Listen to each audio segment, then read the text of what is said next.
नमस्कार मित्रांनो, microbiology in Marathi या चॅनलमध्ये आपले स्वागत आहे. तर या व्हिडिओमध्ये आपण इलेक्ट्रोफोरेसिस ही जी टर्म असते किंवा इलेक्ट्रोफोरेसिस म्हणजे काय, त्याचं प्रिन्सिपल काय आहे, तसंच याचं इन्स्ट्रुमेंटेशनमध्ये कोणकोणते कंपोनंट येतात आणि याचे वेगवेगळे जे काही टाईप्स असतात ते आपण या व्हिडिओमध्ये डिस्कस करणार आहोत. आणि तसंच त्याचे ॲडव्हान्टेजेस, ॲप्लिकेशन असतील किंवा त्याचे लिमिटेशन वगैरे काय आहेत ते आपण ह्या व्हिडिओमध्ये पाहणार आहोत. आणि आपण हा जो टॉपिक डिस्कस करतो आहे इलेक्ट्रोफोरेसिस, त्याच्या जे काही ऑलरेडी नोट्स जे असतील मी टेलिग्राम चॅनलवरती टाकलेले आहेत आणि टेलिग्राम चॅनलची जी लिंक आहे ती डिस्क्रिप्शनमध्ये मी दिलेली आहे. तर चला तर मग व्हिडिओला सुरुवात करूया. इलेक्ट्रोफोरेसिस म्हणजे ही जी काही लॅबोरेटरी टेक्निक आहे, याच्यामध्ये आपण जे काही चार्ज मॉलिक्यूल असतील, म्हणजे त्याच्यामध्ये प्रोटीन असतील, न्यूक्लिक ॲसिड असतील किंवा पेप्टाईड असतील, त्याचं आपण सेपरेशन करू शकतो.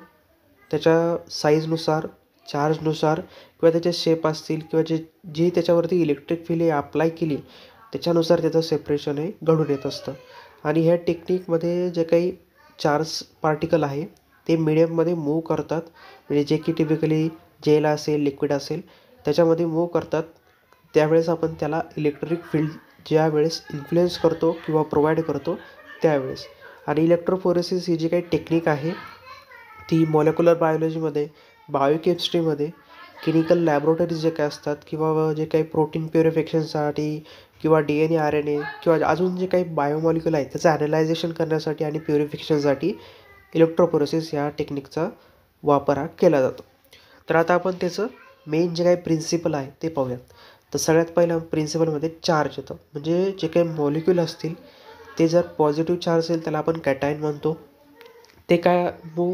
ते पास किंवा मूव्ह होतात जे काही निगेटिव्ह इलेक्ट्रोड असतील कॅथोड त्याच्याकडे, आणि जे काही निगेटिव्हली चार्ज मॉलिक्यूल असतील ते पॉझिटिव्ह इलेक्ट्रिककडे, म्हणजे जो काही ॲनोड असेल त्याच्याकडे पास किंवा मूवमेंट हे केली जाते. तर हे आपल्याला माहिती आहे व्हाईस वर्सा आहे, म्हणजे जर पॉझिटिव्ह हा निगेटिव्हकडे जात असेल तर निगेटिव्ह हा पॉझिटिव्हकडे जो काही मूवमेंट वगैरे त्याची आहे त्याचीही दाखवतो. त्याच्यानंतर साईज आणि शेपने जर विचार केला, जे लार्जर मॉलिक्यूल आहे ते स्लोली मायग्रेट झालेले त्या मीडियमवरती आपल्याला पाहायला मिळतात.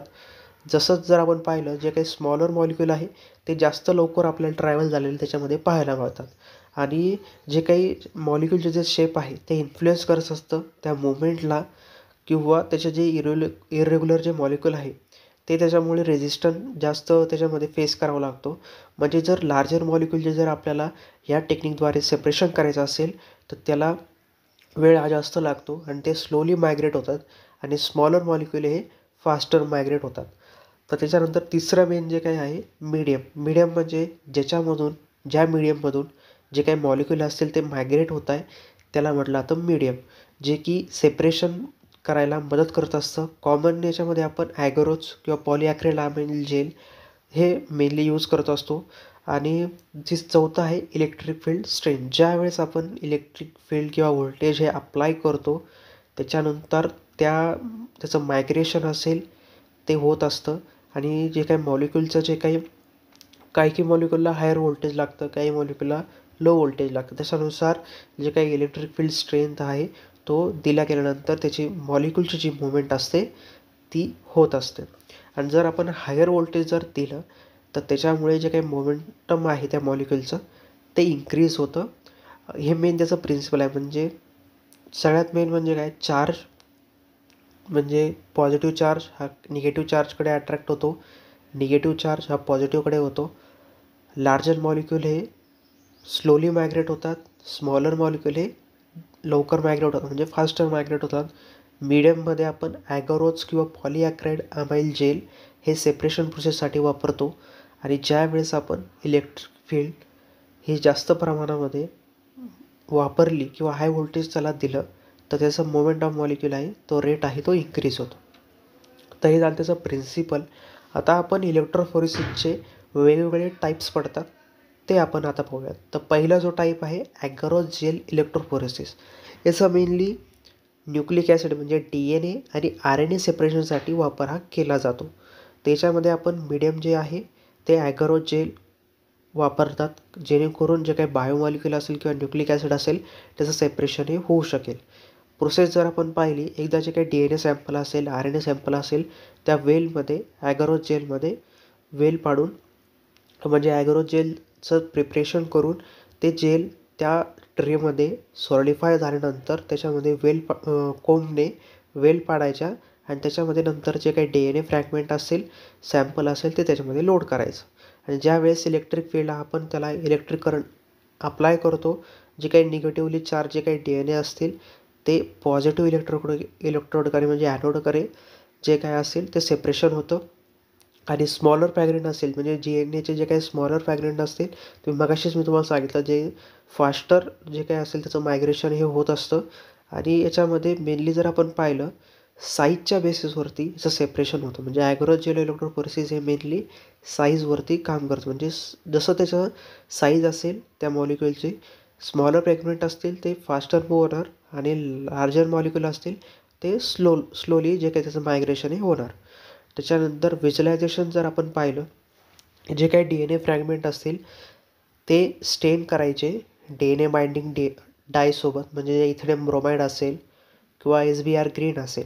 त्याच्यामुळे UV लाईटमध्ये आपण ज्यावेळेस जी काही प्लेट असेल किंवा जो ट्रे असेल तो आपण ठेवला तर त्याच्यामुळे जे काही DNA मॉलिक्युल असतील, DNA फ्रॅगमेंट असतील ते आपल्याला इझिली जे काही त्याचं UV लाईटचा फ्लोरेसन्स टाकून ते आपल्याला दिसतील.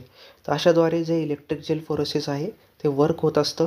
तर आता आपण पुढचं पाहूयात पेज, म्हणजे पेज ॲक्रेल जे काही जेल इलेक्ट्रोफोरेसिस आहे ते आता आपण पाहूयात. तर कॉमनली हे जे काही प्रोटीनसाठी आणि जे काही स्मॉल न्यूक्लिक ॲसिड आहे म्हणजे ओलिगोन्यूक्लियोटाइड त्याचा सेपरेशनसाठी याचा वापर हा केला जातो. त्याच्यामध्ये पॉलीॲक्रिलामाइड जेल काय आहे जे आहे ते वापरलं जातं. मागच्या याच्यामध्ये ॲग्रो जेल वापरलं जातं, याच्यामध्ये पॉलीॲक्रिलामाइड जे काही जेल आहे ते वापरलं जातं. त्याच्यानंतर प्रोसेस जर आपण पाहिली, प्रोटीन किंवा जे न्यूक्लिक ॲसिड असतील ते जेलमध्ये लोडेड केले जातात. इलेक्ट्रिक करंट हा अप्लाय केला जातो आणि प्रोटीन सेपरेशन हे त्याच्या मॉलिक्युलर वेटने किंवा इन सम केसमध्ये चार्जनुसार जे काही सेपरेशन आहे त्याचं हे होत असतं. म्हणजे याच्यामध्ये मागच्या ज्यात आपण पाहिलं ॲग्रोजमध्ये साईजनुसार होतं, याच्यामध्ये मॉलिक्युलर वेटनुसार होतं. आणि त्याचे 2 मेन टाईप पडतात. नेटिव्ह पेजमध्ये जर पाहिलं ते स्ट्रक्चर आणि चार्ज जो काय आहे तो मेंटेन करण्यासाठी, म्हणजे पूर्णपणे ज्यावेळेस त्याचं सेपरेशन होतं आहे, जसा प्रोटीन आहे तसंच त्याचं सेपरेशन हे त्याच्यामध्ये होत असतं. ह्या प्रोसेसमध्ये जर डिनॅच्युरेशन होत नाही. आणि दुसरं जे काय आहे SDS पेज, याच्यामध्ये जे काही डिटर्जंट असेल ते जे काही यूज केले जातात. आणि डिनॅच्युअर प्रोटीन जे काय असेल त्याचा युनिफॉर्म निगेटिव्ह चार्ज असतो. आणि ज्यावेळेस जे प्रोटीन असतात ते सेपरेट होतात मोलेक्युलर वेटने आणि त्याच्यावरचा जो काही निगेटिव्ह चार्ज असेल किंवा स्ट्रक्चर असेल ते डिस्कार्डिंग होत असतं याच्यामध्ये. आणि आपण जर पाहिलं हे जे काही पेज जे इलेक्ट्रोफोरेसिस आहे ह्याच्यामध्ये मोलेक्युलर वेटनुसार जे काही सेपरेशन असेल त्या मॉलिक्युलचं होत असतं. मेनली याच्यामध्ये प्रोटीन आणि स्मॉल न्यूक्लिक ॲसिडचा सेपरेशन आपण करू शकतो. पुढचं आहे आयसो इलेक्ट्रिक फोकसिंग इलेक्ट्रोफोरेसिस. तर याचा प्रोटीन बेस्ड म्हणजे जे काही आयसो इलेक्ट्रिक पॉईंट असतील किंवा pH असेल त्याच्यानुसार मॉलिक्युलवर जो काही नेट चार्ज आहे त्याच्यानुसार याचं सेपरेशन होत असतं. प्रोटीन हे पहिल्यांदा जे काही pH ग्रॅडियंट म्हणजे याच्यामध्ये pH ग्रॅडियंटचा वापर केला जातो, ते त्याच्यामध्ये लोड केलं जातं. इलेक्ट्रिक फील्ड हा अप्लाय केल्यानंतर प्रोटीन हे मायग्रेट होतात. जोपर्यंत pH जो काय असेल तो करस्पॉन्ड करत नाही आयसो इलेक्ट्रिक पॉईंटला आणि त्याच्यानंतर जे काही स्टॉप केलं जातं, कारण की त्याच्यामध्ये जर नो नेट चार्ज असेल तर त्यामुळे ते सेपरेशन आहे ते होत असतं. आणि जर आपण कॉम्बिनेशन जर केलं आयसो इलेक्ट्रिक फोकसिंग इलेक्ट्रोफोरेसिस आणि SDS पेज म्हणजे 2D जे इलेक्ट्रोफोरेसिस जर आपण पूर्ण त्याचं कॉम्बिनेशन केलं तर त्याचं सेपरेशन हे प्रोटीनचं फर्स्ट बाय PL म्हणजे आयसो इलेक्ट्रिक पॉईंटने त्याचं आधी सेपरेशन होतं आणि नंतर मॉलिक्युलर वेटने त्याचं जे काही सेपरेशन हे केलं जातं. म्हणजे याच्यामुळे जे काही डिटेल प्रोटीन सेपरेशन आहे ह्या दोघी टेक्निकमुळे ज्यावेळेस आपण कॉम्बिनेशन करतो त्यावेळेसच होतं. त्याच्यानंतर पुढचा जे काय आहे कॅपिलरी इलेक्ट्रोफोरेसिस. याचा मेनली हाय रेझोल्युशन ही टेक्निक आहे. स्मॉलर जे काही मॉलिक्युल असतील, प्रोटीन असतील, न्यूक्लिक ॲसिड असतील किंवा आयन कॅरी करणारे जे मॉलिक्युल असतील ते एका नॅरो कॅपिलरी ट्यूबमधून सेपरेशन त्याचं केलं जातं. ह्याच्यामध्ये मीडियम मेनली जे काही कॅपिलरी थिन ट्यूब आहे ती बफर सोल्युशनने फिल केली जाते आणि नंतर ते कपल केली जाते UV डिटेक्शन किंवा फ्लोरेसन्समध्ये. त्याच्यानंतर याचं जर प्रोसेस पाहिली, जे काही स्मॉल व्हॉल्यूम जे काही सॅम्पल आहे ते कॅपिलरीमध्ये इंजेक्ट केलं जातं. त्याच्यानंतर इलेक्ट्रिक फील्ड हा अप्लाय केला जातो. आयन्स आणि मॉलिक्यूल हे मायग्रेट होतात कॅपिलरी ट्यूबमधून आणि त्याच्या मोबिलिटी किंवा त्याच्या साईजनुसार त्याचे कॅरेक्टरिस्टिक्स हे याच्याद्वारे केलं जातं. आणि याचा ॲडव्हान्टेजेस जर आपण पाहिलं, ही कॅपिलरी इलेक्ट्रोफोरेसिस रॅपिड आहे आणि स्मॉल जे मॉलिक्यूल असतील किंवा व्हॉल्यूममध्ये कमी असणारे जे सॅम्पल आहे त्याला हायर रेझोल्युशन देऊन त्याचं सेपरेशन हे कॅपिलरी इलेक्ट्रोफोरेसिसमध्ये केलं जातं. त्याच्यानंतर मेनली आपण आता त्याचे टाईप्स पाहिले, तर प्रत्येक इलेक्ट्रोफोरेसिसचे जे काही कंपोनंट आहेत ते आता आपण पाहूयात. म्हणजे सगळे हे जे टाईप्स आहेत याच्यामध्ये काही जे ॲगरोजमध्ये साईजने होतं सेपरेशन, त्याच्यानंतर वेगवेगळे जे आयसोइलेक्ट्रिक आहे त्याच्यामध्ये आयसोइलेक्ट्रिक पॉईंट म्हणजे PLच्या याच्यानुसार सेपरेशन होतं. अशा वेगवेगळ्या टेक्निक आहेत, पण मग त्याचे जे काही कंपोनंट आहे किंवा त्याचं जे इन्स्ट्रुमेंटेशन आहे ते सेमच आहे. तर ते आता आपण त्याचं इन्स्ट्रुमेंटेशन जे आहे ते पाहूयात. पॉवर सप्लाय हा प्रत्येकमध्ये आहे, म्हणजे ज्याच्याकरून जे चार्ज मॉलिक्यूल असेल ते मायग्रेट होतील. पॉवर सप्लाय हा ज्यावेळेस आपण ॲडजस्टेबल करतो किंवा करंट त्याची जी काही आहे ती सेटिंग केल्यानंतर इलेक्ट्रिक करंट सेटिंग केल्यानंतर त्याचं पॉवर सप्लाय व्यवस्थित दिल्यानंतर ते मॉलिक्यूलचं मायग्रेशन हे होत असतं. आणि जेल इलेक्ट्रोफोरेसिस ॲपरेटसमध्ये जो काही ट्रे असेल त्याच्यामध्ये कोंब ठेवलेला असतो, जेणेकरून सॅम्पल जे काही असेल त्याला ॲज अ वेल तयार करण्यासाठी. आणि एक बफर टँक असते इमर्सिव जेल त्यातमध्ये पुट करण्यासाठी. जेल इमेजिंग सिस्टीम म्हणजे जे UV लाईट असेल किंवा फ्लोरेसिंग डाय वगैरे असतील किंवा जे काही बँड असेल त्याच्यामुळे जे काही प्रोटीन असेल मॉलिक्यूल असेल त्याचं व्हिज्युलायझेशनसाठी वापरलं जातं. आणि मेनली कॅपिलरी इलेक्ट्रोफोरेसिसमध्ये आपण जर पाहिलं तर कॅपिलरी ट्यूबचा वापर केला जातो. त्याच्यामध्ये हाय व्होल्टेज हा पॉवर सप्लाय करून जे काही डिटेक्टर असेल त्याच्यामध्ये ठेवून मग त्याचं डिटेक्शन हे केलं जातं. थर्मल कंट्रोल जर आपण पाहिलं, जे काही हीट बिल्डअप जे आहे ते एक्सेसिव्ह अमाऊंटमध्ये प्रिव्हेंट करण्यासाठी त्याच्यामध्ये कूलिंग सिस्टीम म्हणजे त्याच्यामध्ये आपण जे काही थंड पाणी वगैरे असेल किंवा कूलिंग जार असतील तर ते जे काही इलेक्ट्रोफोरेसिसच्या आजूबाजूला हे लावलेले असतात. तर अशा पद्धतीने त्याचं जे काही सेटअप असेल किंवा त्याचं इन्स्ट्रुमेंटेशन हे इलेक्ट्रोफोरेसिसचं असतं. त्याच्यानंतर आपण आता त्याचे ॲप्लिकेशन पाहूयात, म्हणजे इलेक्ट्रोफोरेसिसमध्ये आपण कुठे कुठे वापर करू शकतो. तर आपण तसं पाहिलं DNA RNA ॲनालिसिसमध्ये जे काही स्मॉलर फ्रॅगमेंट असतील किंवा जे आपण रिस्ट्रिक्शन एन्झाईम डायजेशन करतो त्या DNA फ्रॅगमेंटचं त्याच्यानंतर ते काय जीन मॅपिंग असेल, DNA फिंगर प्रिंटिंग असेल, तर त्याच्यामध्ये याचा ॲग्रोजेल इलेक्ट्रोफोरेसिस ही जी टेक्निक आहे त्याचा वेल्ली वापर केला जातो. PCR ॲम्प्लिफिकेशन जर आपण पाहिलं त्याच्यामध्ये इलेक्ट्रोफोरेसिस म्हणजे जे काही ॲम्प्लिफाईड DNA आहे त्याचे साईज आणि प्युरिटी ही डिटरमाइन करण्यासाठी वापरला जातो. DNA सिक्वेन्सिंग जर आपण पाहिलं कॅपिलरी जे काही इलेक्ट्रोफोरेसिस आहे त्याच्यामध्ये आपण DNA सिक्वेन्सिंग टेक्निकमध्ये याचा वापर हा करू शकतो. म्हणजे जे काही सॅंगर सिक्वेन्सिंग असेल याच्यामध्ये, कारण की ही कॅपिलरी इलेक्ट्रोफोरेसिस ती रॅपिड आहे आणि त्याच्यामुळे हायर रेझोल्युशन जे काही स्मॉलर मॉलिक्यूल आहे त्याचं ॲनालिसिस आपण याच्याद्वारे करू शकतो. त्याच्यानंतर जर आपण पाहिलं याच्यामुळे आपण जे काही प्रोटीन प्युरिफिकेशन आहे म्हणजे जे काही HDS पेज जे आहे त्याच्यामध्ये आपण प्रोटीनचं ॲनालायझेशन प्युरिफिकेशन हे करू शकतो. तसंच आपण वेस्टर्न ब्लॉट जर पाहिलं, जे प्रोटीन आहे इलेक्ट्रोफोरेसिसमध्ये जर आपण आधी जर प्रोटीन सेपरेशन केलं असेल तर ते डायरेक्टली आपण जे काही मेंबर डिटेक्शन असतील किंवा स्पेसिफिक अँटीबॉडीमध्ये आपण ट्रान्सफर करू शकतो.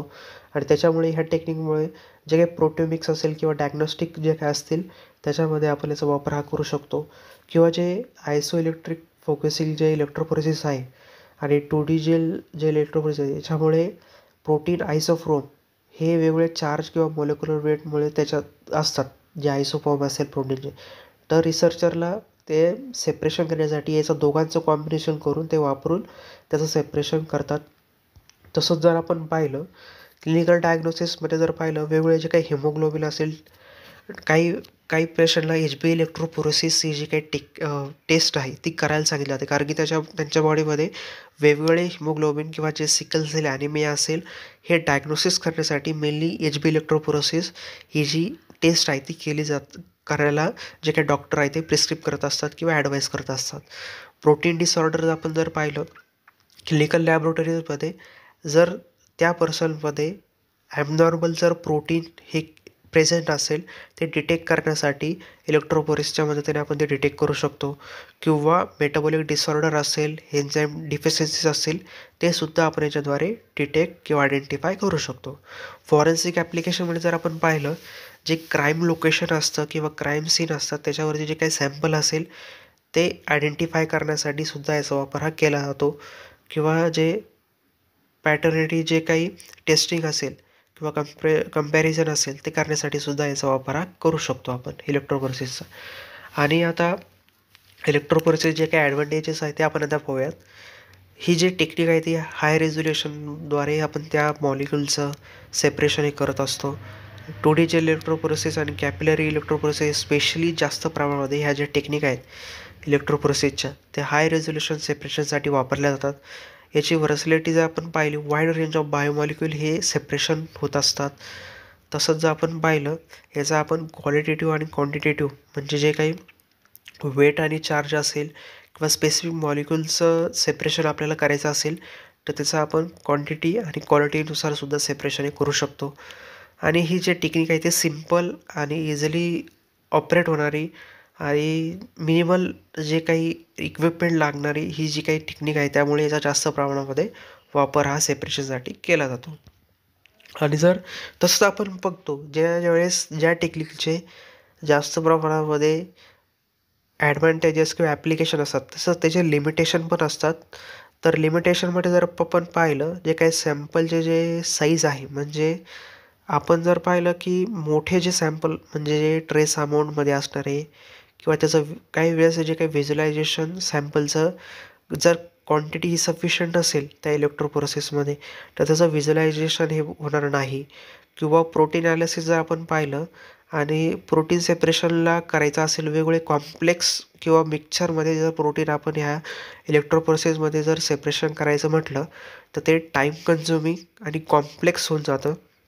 आणि मेनली आपण पाहिलं की स्मॉलर मॉलिक्यूल हे फास्टर मायग्रेट होतात, लार्जर मॉलिक्यूल हे स्लोली मायग्रेट होतात. त्यामुळे लार्जर मॉलिक्यूलला जर आपण इफेक्टिव्हली सेपरेशन करायचं म्हटलं बाय देअर साईज किंवा याच्यामुळे तर ते काही जे लार्ज मॉलिक्यूल आहे ते इफेक्टिव्ह याच्यामध्ये होत नाही. म्हणजे आपण पाहिलं याचं मेन प्रिन्सिपलच तेच आहे.